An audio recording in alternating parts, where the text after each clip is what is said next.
row to me for a minute. Okay. Shamus? Okay. Other person. I'm not used to having another person around here. Yeah, that's what I see. I am back here in Montana. You're in Montana?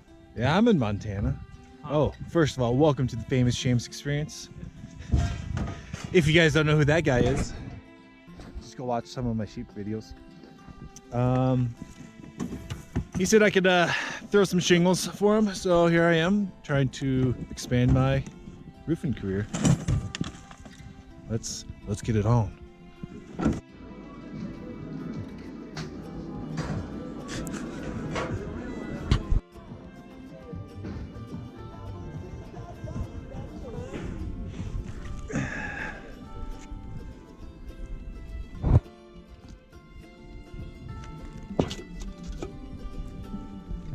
Now, Yep. when you cut it and you flip it back over, the cut will be against the wall.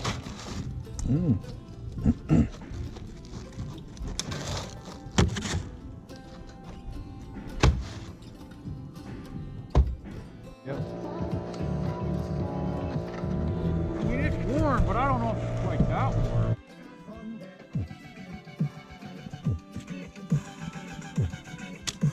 Okay.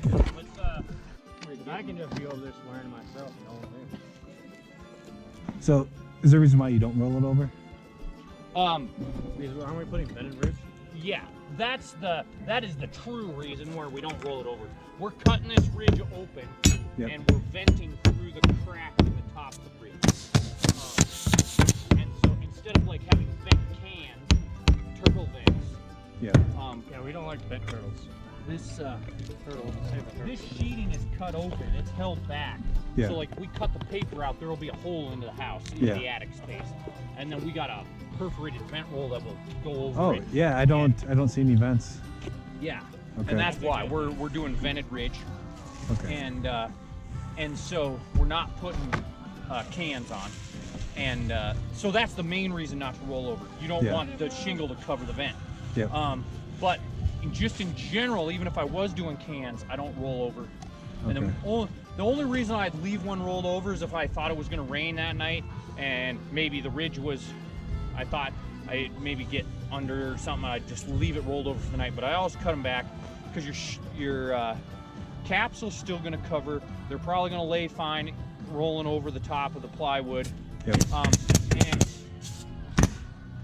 then it's not, so if you come back and go to tear one off and they're all laid over, Yep. it's like ridiculously hard to break into the ridge to get started, like because the shingles are all just overlapped and nailed down, and there's like thousands of nails across the top because guys have tacked them over on the other side and then tacked the next row over this side and everything. So it's just an excessive amount of nails at the ridge to break into. Well, if you cut that back, leave it open, all they have to do is pull the row of nails that's from the last row of shingles and then the nails you put in the ridge caps. Yep. So there's not excessive amounts of nails, and it's easier to break into tearing off. And Yeah. so it's more of a courtesy thing to like the guy 15 years from now when he rips it off, or if it gets hailed out next year and I end up having to redo it. Yep.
So they're doing something a little special in this house. Floor heating or something like that. There's like tubes in the ground, and warm water goes through it, and it keeps the house warm that way, or cools the house that way. There's no vents or anything like that, so that's how they keep the house warm and cold. So how are they going to pat that down? So it's tacked down with staples and then gypcrete. Literally, it's gypcrete. It's like concrete. It's like thin set. Yeah. They come in and they mix it in big batches, and they'll pump it in here in like a 2-inch hose. Yeah. And it'll be thin enough, like it'll have a little bit of a slump to it, so it'll stand up a little bit, but not much. Like it's pretty thin. And they thin set this all in, and that's why there's these double base plates on all the walls. Because it's so it gives that base for that gypcrete to come up to. So they'll pour that gypcrete. Okay. So I will be leaving this job early because I got to go tag some sheep. But I've never laid shingles down on such a complicated house. Actually, all the houses in this area, they're all pretty nice and a little fancy, I think.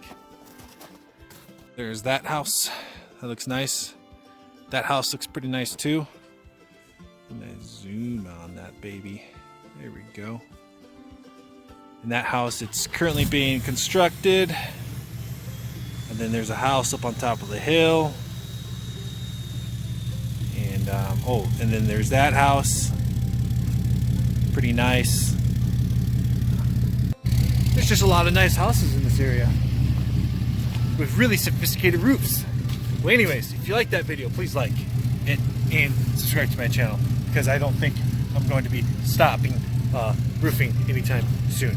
All right.